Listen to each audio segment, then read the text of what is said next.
Hai, saya Sheila Sharif. Saya merupakan postnatal care specialist. So, kali ni Kak Sheila nak kongsikan tentang suami paksa atau dia bagi perhatian. Okey, Kak Sheila sebagai postnatal care specialist, so kita menyediakan servis rawatan sebab salin, postnatal care rumah ke rumah, iaitu menjaga wanita selepas bersalin. So kita ada buat urutan, kita ada buat bertungku, kita ada rawatan kepada baby dan sebagainya.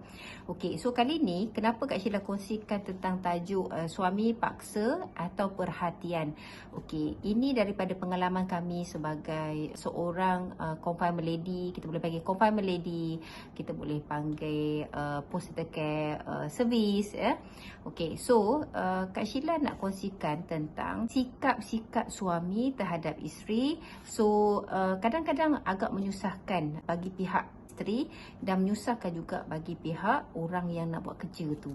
Okey, contohnya, tapi kita nak bincang kat sini lebih kepada si isteri. Okey, so isteri mengandung, suami kadang-kadang membuat keputusan di manakah isteri tu perlu bersalin. Contohnya, kadang-kadang isteri tu dia nak kat swasta, tapi suami dia kata tak payah kena kat kerajaan, tapi sedangkan yang menanggung sakit nak melahirkan anak tu isteri. So dia perlukan perhatian, dia perlukan tempat bersalin yang selesa. Tapi mungkin isteri tu offer tak apalah pakai duit saya dan sebagainya, tapi suami ni tetap keras, mungkin atas sebab nak berjimat dan sebagainya.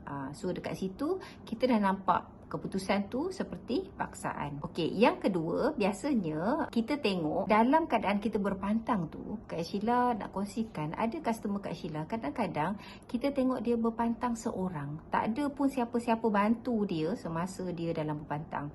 Kerana suami dia membuat keputusan, tak dibenarkan ahli keluarga membantu isteri dia, bermakna tak membenarkan ibu mertua atau adik-beradik si isteri datang membantu ketika dia dalam berpantang, sama ada menguruskan si ibu atau membantu atau menguruskan bayi yang baru dilahirkan, contohnya mandi, pakaikan baju dan sebagainya.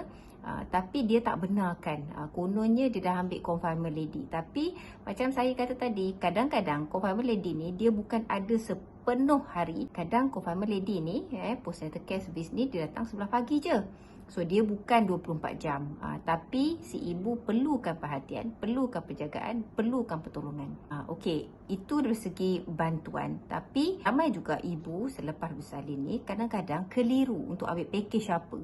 So sepatutnya dia bertanya dengan orang yang sesuai untuk dia bertanya. Sama ada contoh, dia akan call satu company yang menyediakan postnatal care dan dia bertanya apakah servis yang sepatutnya. Tapi ada suami kadang-kadang dia nak take in charge, dia buat keputusan, dia yang pilih package apa.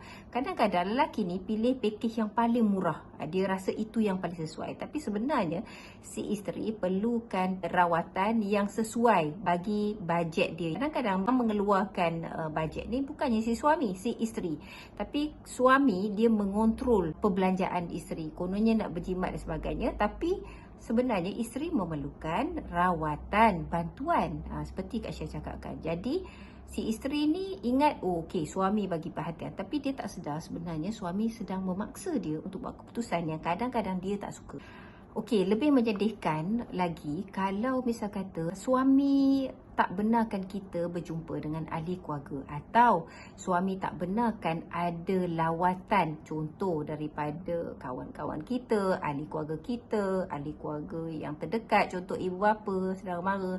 Ada juga kadang-kadang membuat keputusan mengatakan bayi terlalu kecil, atau suami dia kata bayi terlalu kecil lagi, baru bersalin, tak nak kuman datang. Ada betulnya, tapi saya rasa ramai juga ibu bapa yang faham tentang tahap kesihatan sekarang, tak membenarkan kerana kita ni terlalu banyak kuman dan penyakit, jadi yang berjangkit. Jadi kadang-kadang suami yang jenis suka memaksa ni, dia akan menunjukkan secara dominan, mengatakan berbagai alasan untuk menghalang orang datang untuk melawat isteri dan baby. Tapi kadang-kadang perkara itu menyebabkan isteri agak depres. Sebenarnya si isteri perlukan perhatian, atau perlu dia berjumpa dengan orang, atau dia nak rasa seronok dihargai oleh ahli keluarga, kawan-kawan sebagainya dengan kehadiran anak baru contohnya.